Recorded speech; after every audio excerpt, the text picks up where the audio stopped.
Hey everybody, my name is Anna Gieselman. I am the founder of Beyond Functional. You can learn more about me at beyondfunctional.net, or you can follow me on Instagram at beyond_functional, where I teach mobility stuff and also a lot of applied neurology. I am a functional range conditioning coach and an applied neurology coach. If you want to learn more about what that means, again, you can go to my website. This is a little free tutorial I wanted to share with anyone about preparing your upper body for movement.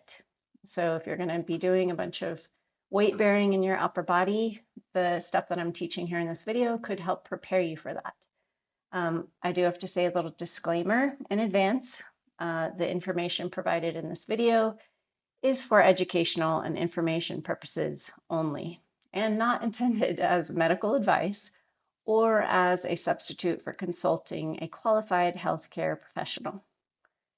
Participation is voluntary and at your own risk. Always consult a physician or other qualified healthcare provider before beginning any exercise program. Discontinue the use of any of these techniques if you experience pain, dizziness, or other protective outputs. I, Anna Gieselman, disclaim any liability for injuries resulting from the use of this information presented in this video. Okay, just had to get that out of the way. Also, this video, if you like what I'm teaching here, it's a little bit of a teaser or a taste test of what I share in a 12-week online mobility series called the Movement Upgrade. It's a class recording for 12 classes that's on my website in the shop. And during that series, we covered every single major joint of the body. So we did 2 classes on the feet, 2 classes on the hips, 2 classes on the shoulders, a class on the neck and jaw and skull, elbows, wrist, knees, pretty much the majority of your body. And in it, I'm teaching functional range conditioning techniques, mobility stuff, but also a lot of applied neurology, such as neuromechanics, vision drills, vestibular, respiration drills. And those drills are all meant to help create safety in the nervous system so you have more access to your body to then do the stuff that you want to do with it, like load it. So if you're interested in that, or it sounds like something you want to explore, it's on my website, beyondfunctional.net, and it's in the shop. So now on to our upper body program. So for what I'm going to teach you today, you do need to have a chair, some weights, like 5-pound weight or 2 5-pound weights.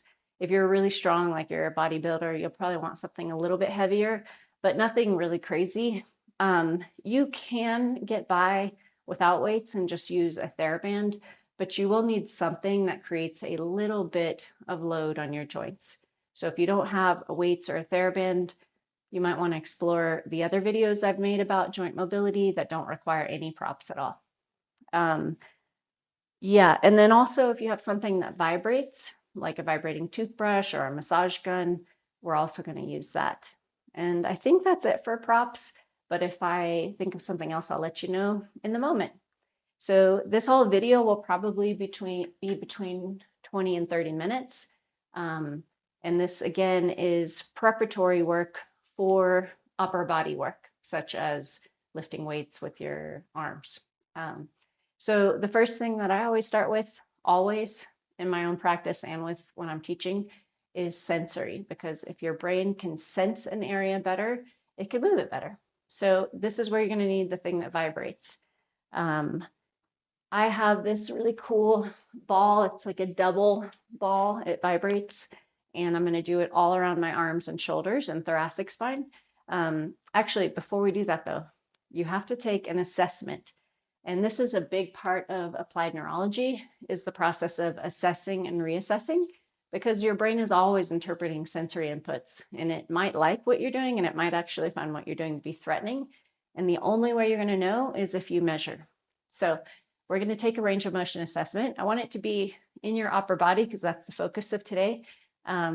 If you don't have an active rotator cuff injury, then you're going to bring your arm into goalpost.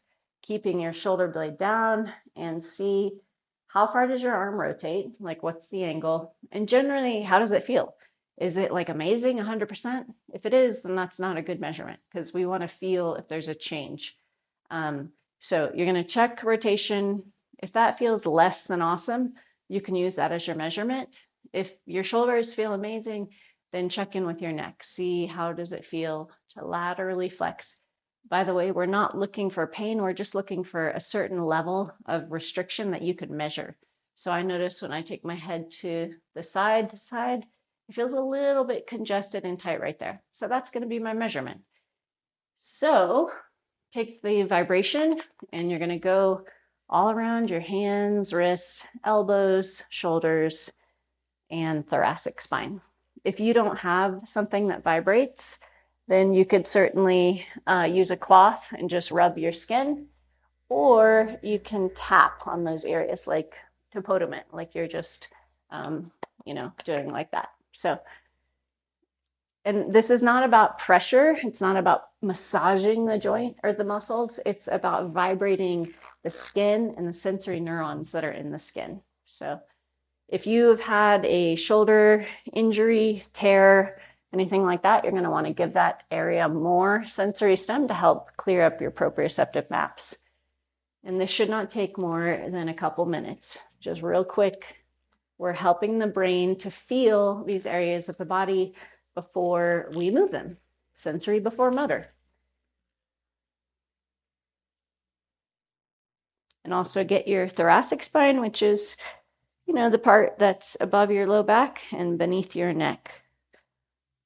So you'll just do a little bit of vibration. Okay. And then after that sensory input, you're going to come back and reassess. So I'm going to see, how does my neck feel? And it feels better. Or you could go to your shoulder and see, how is the rotation? So that's a little bit better than the first time too. So that's how we measure everything. You take an assessment before and after. If it got better, your brain liked that input. If it got worse, your brain found that to be threatening. And if nothing changed, it just means that it's input that's not that important to your brain, or it wasn't enough of that input to create a change. Okay, so after that, we're going to go on to a couple nerve glides. This is basically tensioning the nerves in your arm. When the nerves get a little bit of activation, they can then activate the muscles that they control better. Again, sensory before motor. We're going to do two nerves. One is the musculocutaneous nerve, which is going to innervate through the bicep, and it also in the forearm, and it helps with flexion. And the other one we're going to do is the radial nerve, which is going to help with extension of the elbow, activating the tricep and doing hand extension. So the reason why I chose these two out of all the different nerves are because when you're doing an upper body day, there's usually some flexion and there's usually some extension. So it could help with both. We're going to do kind of an abbreviated version of both of them. I have to shut the door real quick because the dog just pushed it open. Okay. So, sorry about that. For the musculocutaneous nerve, you're going to have your thumb in your palm and you're going to cover it. And then the action of the wrist is going to be a tilt, kind of like if you had a pitcher of water and you're tilting it out. You want the thumb side of the wrist to be lengthened and the pinky side to be scrunched on both sides. So you're going to take your arms down by your side and you're going to pull the wrist so that your thumb side goes forward. And then you're going to take the arms back behind you, kind of like a skier pressing back, although I don't ski, so maybe that's not accurate. So you've got your arms back there, elbows are straightened. You're going to plug your shoulder blades down your back, and you may already be feeling a little bit of a slight nervy sensation. That's normal, but you want to keep it like a 3 out of 10. So you've got your arms back there, and you're going to tilt your head from right to left. So just a little nod. If your neck feels not awesome, Another way that you could pull on the nerve is just bending and straightening the elbows. You're keeping the wrist in that little bit of a side bend, shoulders down, a little side to side. Okay, let that go. Take a breath and come back and reassess. So if it was your shoulder, even better for my shoulder. If it was your neck, test that. So that was one nerve. The second one we're going to do is the radial nerve. So we're going to do both at the same time so that this video isn't super long. So you're going to fold both of your palms under. So like if you're facing forward, it's like you're hiding something in your palms that you don't want people in front of you to see. So wrist flex. That's the opposite of extension. So it's flexion. Tucked under, you're going to internally rotate. So like where you would give blood is turning in towards your body. So it turns in. You're going to elevate your arms about a foot each off to the side. And you might already be feeling a little bit of a nervy sensation in the forearm. Again, you want to keep that a 3 out of 10, so not super intense. Shoulder blades stay down, and then you can either bend the elbows and straighten them, or you could bend the neck from side to side, and you pull on the nerve, and then you release the nerve. Pull on the nerve, release it.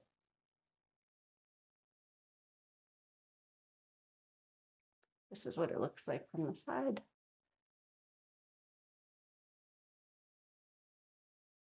Okay, let that go and come back and reassess again and again, seeing did that make a difference? Shoulder looks about the same. Neck feels about the same. So for me, that wasn't that impactful of an input. It might be because I do it all the time. But if it was valuable for you, then remember to use this before you do your upper body workout. Okay, so that was all in the sensory realm. Now we're going to go into the motor realm. And we're going to start with your scapular CARs. CARs are controlled articular rotations. I have a free video here on YouTube in which I cover a full body CARs routine. So if you want to learn more about that, there's a video for that. This is just for your scapula. Those are your shoulder blades, your little wing bones on your back. If you have done these before, I would encourage you to try to add a little bit of weight. So maybe holding a 10-pound weight in each hand or a 20-pound weight. Or if you don't have weights, you can use a band, a TheraBand, and you're going to step on it and hold on to the two sides. So essentially your arms are being pulled down. And then you're going to be doing scapular CARs. Show you from the side and from the back. So you roll your shoulders forward, you take them up, pinch them back, and drive them down. So they make a nice, big, swooping circle. What I don't want you to do is let your ribs flare forward and back. It's also not a neck movement, so don't do chicken head with your head, just your shoulders, just your scapula. From the front, something you want to watch out for that a lot of people do is when they're moving their arms or when they're moving their shoulders, they move their arms like chicken wings. Don't do that. Try to keep your arms straight by your side. So you're going to roll them through, switch directions. Make sure you're using your full range of motion. So not like little baby circles. You're going all the way back, all the way up, all the way forward, and all the way down.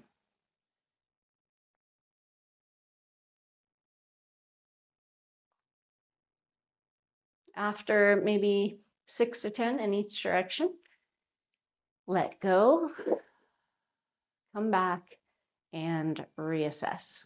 Ooh, that was good. My brain wanted that information. So those are scapular CARs. And now we're going to go into rotational eccentrics. And this is where it helps to have a weight. You could use a TheraBand. I just prefer weights.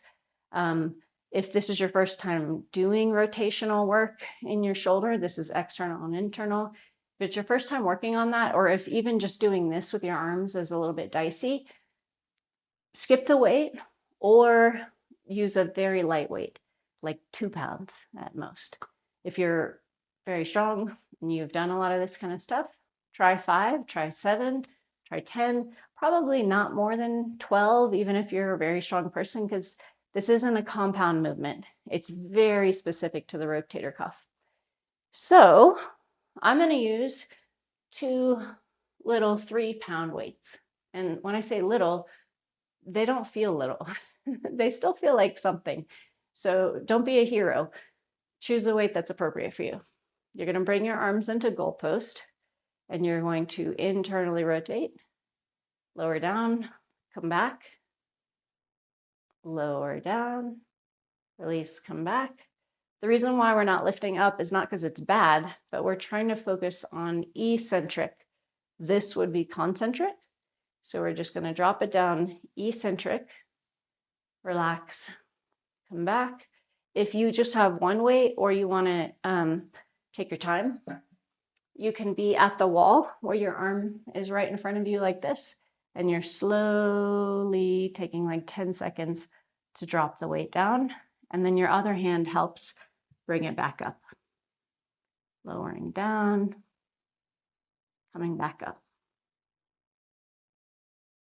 As you do these, keep your shoulder blade down your back. So what that means is it's not like this. See how my collarbone is popping up? That's because my scapula is elevating. So you want that to stay down, and it's just a rotation of the arm. Another thing people tend to do is they drop the arm down and then they reach it back. Don't do that. Keep your arm, keep your upper arm right where it is. So it just rotates. It doesn't flex or extend or abduct. It just stays right where it is and it rotates. Okay, so after 8 to 10 of those on each arm, we're going to go to your, we're going to go towards the same thing except external rotation. And this is where it really helps if you have a bolster or a workout bench, or something that you can lay on. You can even lay on like the side of your bed and just do one arm at a time. I'm going to lay on a bolster, which is basically a large pillow on the floor, and have both of my weights. So this is a bolster.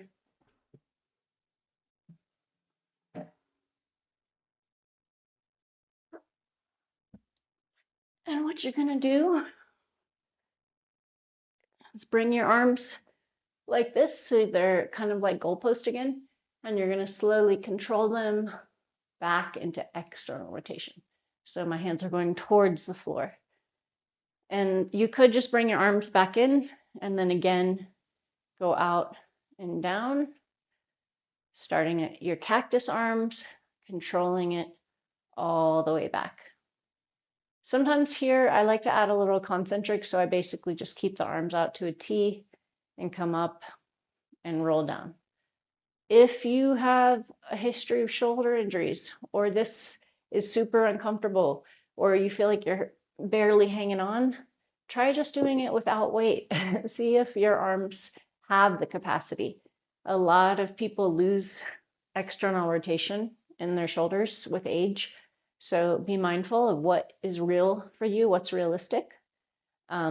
If you find that your shoulders don't really have access to external rotation in the movement upgrade, the recording that I was telling you about, we do a whole class about that. And we do isometrics to increase space in the joint capsule, as well as a bunch of exercises to just help strengthen it. So again, if that's something you're interested in, check it out. Okay, now we're going to go into shoulder flexion isometrics. You'll need a chair or some kind of platform for this. And also, if your knees are particularly tender by kneeling on the floor, then grab a blanket so that you can have some padding. So you've got a chair, it needs to have a back bar, and you're going to come down to kneeling with the chair in front of you. And what we're doing is shoulder flexion isometrics. This will look different for every person. So you can, if your knees allow you to sit back onto your heels like this, then that's where you're going to be. If that is absolutely not going to work for you, then you can do the whole thing on all fours like this. Might require you to kind of dip in a little bit. So you're going to have to choose something that works for you. But what we're looking for is that you are at your end range of shoulder flexion. So if you get here, say for instance, and you're like, okay, I got it all set up, but you can lift your arm like a foot high, you're not at your end range, you're in like your middle range. So that's where you're gonna sit down a little bit deeper. And from this point, for me, I cannot take my hand off the chair without lifting and turning open in my ribs. So that's what we're trying to find, is the end range of shoulder flexion. Try to lock out your elbow so it's just a shoulder thing. There shouldn't be any pain. If there is, you want to come out of it a little bit so you're just right beyond that end range. So you're going to hang out here first and take your breath into your side ribs. Try to really open it up.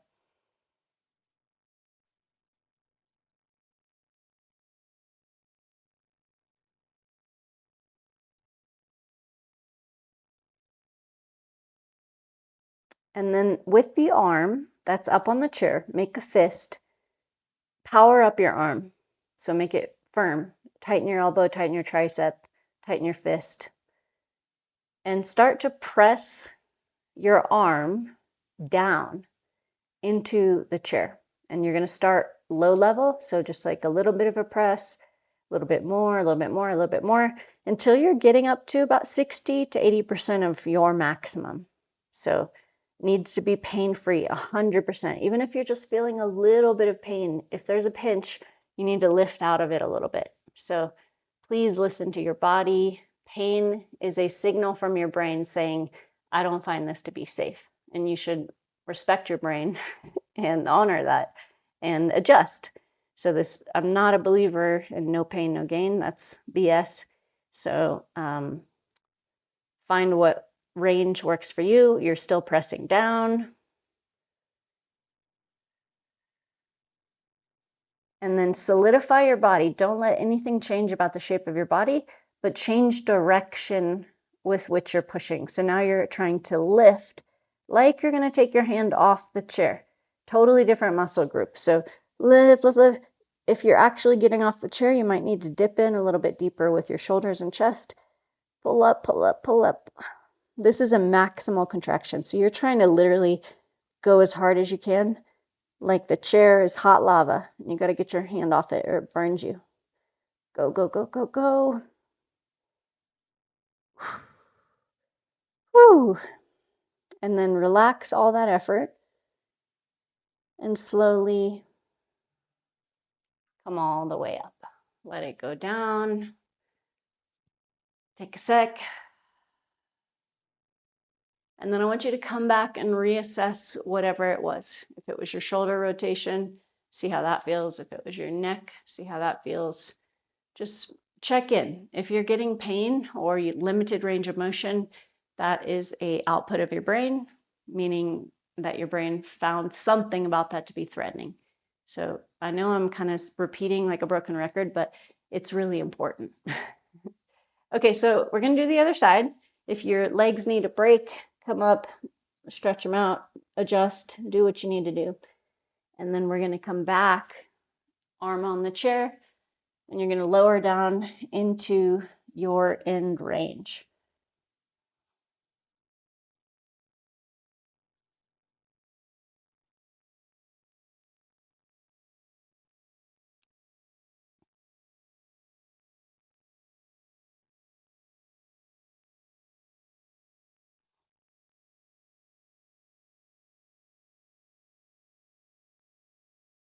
Okay, so make a fist if you haven't already.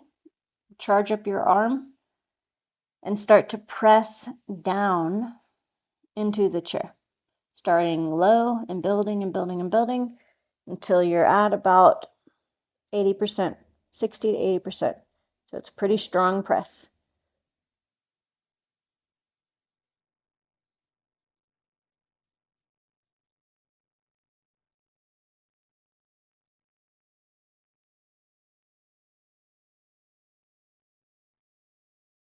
And then don't move anything in your body. Stay exactly where you are. Don't let your ribs flare or your back arch. And try to make your shoulder flex. Try to make your hand lighter.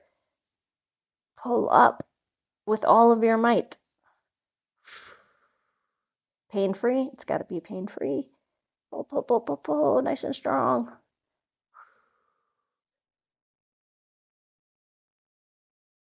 All right. And then let that go. Slowly rise up. Relax your shoulder. And then come back and reassess. Ooh, that was good on my... Yeah, it's interesting. My left shoulder is my assessment tool right now, but working on my right shoulder gave me much better range in my left, not because I did anything with the shoulder, but because my brain liked the input. Okay, so those were shoulder flexion, isometrics. So now your shoulders are prepared for doing shoulder flexion. So like overhead press, pull-ups, push-ups, not push-ups, but overhead press and with both arms. The last two things we're going to do here are thoracic mobility and a neuro drill called the diaphragm stretch, which is one of my favorite, and it is really great for shoulder tension and neck tension. So we're gonna do the diaphragm stretch first, and then we're gonna do the thoracic mobility. So to do the diaphragm stretch, you're gonna come down onto the floor. You don't need any props for this. You just lie down. Okay. And then with your knees bent, first I want you to take a range of motion assessment. So usually I have people take their arm overhead and shoulder flexion. But since we just did a bunch of shoulder flexion isometrics, that may feel super awesome. Like you already have so much range on my arms all the way on the floor. So that's not a very good measurement for me because it's already really good. So something instead could be a twist. I'm going to use that. So you can lie on your side and see how tight does it feel to twist. Let's go this way. This is usually my hard direction. So that could be a measurement, how a twist feels. You could instead pick up your head and round it forward like a sit-up, just pulling your head and see how tight does it feel between your shoulder blades and your back. Okay, so for the diaphragm stretch, you're going to do a little tuck of your tailbone so your low back touches the ground. You're going to rest your forearms on your forehead.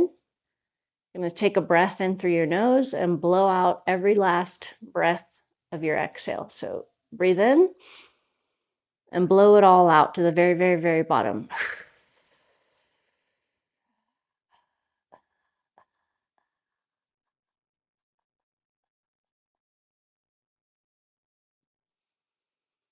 And then take a normal breath.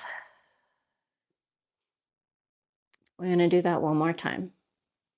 Little tailbone tuck. Breathe in through your nose and blow it all out.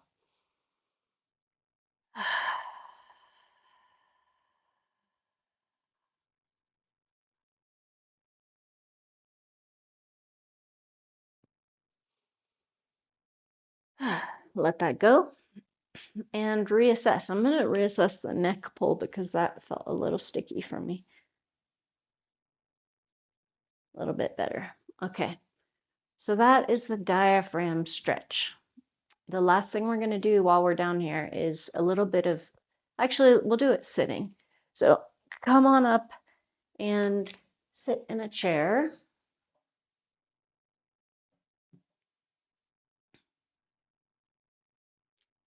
Raise this up a notch. And we're about to do spinal mobility for the thoracic spine, which is like this segment of your spine. It's not low back and it's not neck. It's this zone. So most people have pretty tight upper backs, and they also don't know how to move their upper back without moving their low back. So this is a skill. Do your best. Don't worry if it's not perfect. So what you're going to do is pick up one leg in front of you, and you're going to tuck your tailbone and round your spine. So your spine is in a little C curve, including your low back. You're going to try to keep your low back where it is, but pull your head and heart forward. So they're going towards extension, and then round back. So as I'm doing this, my belly button is quiet, it's still. All the action is happening in the thoracic spine. And your leg into your chest helps to keep your low back in flexion. So you pull your heart only forward and back, like cat-cow, but just in your heart.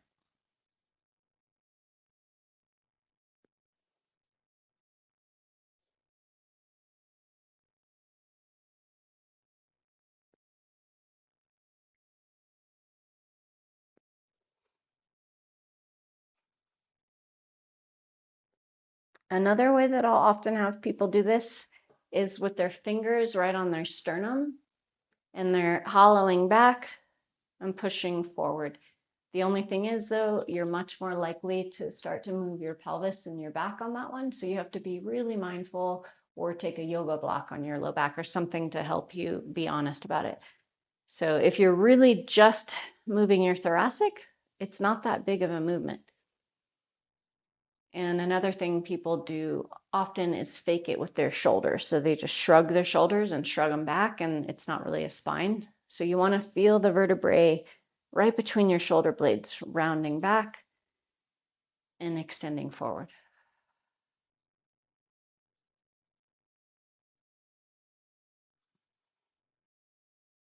Okay. After a few rounds of those, like 10 to 12, reassess whatever assessment you've been using. So if it was your neck, see how that's going. If it was your shoulder, see how that's going. And that is all for us today. So if you enjoyed this video, I would love for you to leave a comment and let me know. If you are interested in the movement upgrade, check out my website, beyondfunctional.net. It's in the store. There's a description about what you get with it, a bunch of worksheets, video recordings for lifetime access. You don't get to download the recordings, but you can watch them as much as you want. Also, something that's there is a drill library. So every single thing that we cover, from isometrics to eccentrics to visual drills, vestibular drills, neuromechanics, all of it has individual videos for each technique. So if you're going through the program and you're like, wow, that one thing was really good for me, you don't have to rewatch the entire class. You can just go straight to the video of that one technique. So I put a ton of energy and time into this. I've had probably, I don't know, 30 people, 40 people take the program with me live. And it's been really impactful for many of them, especially people with like hypermobility or like a chronic pain thing that they've never really been able to resolve. So check it out if you're interested. Thank you for watching this entire 30-minute video with me, and have a great day.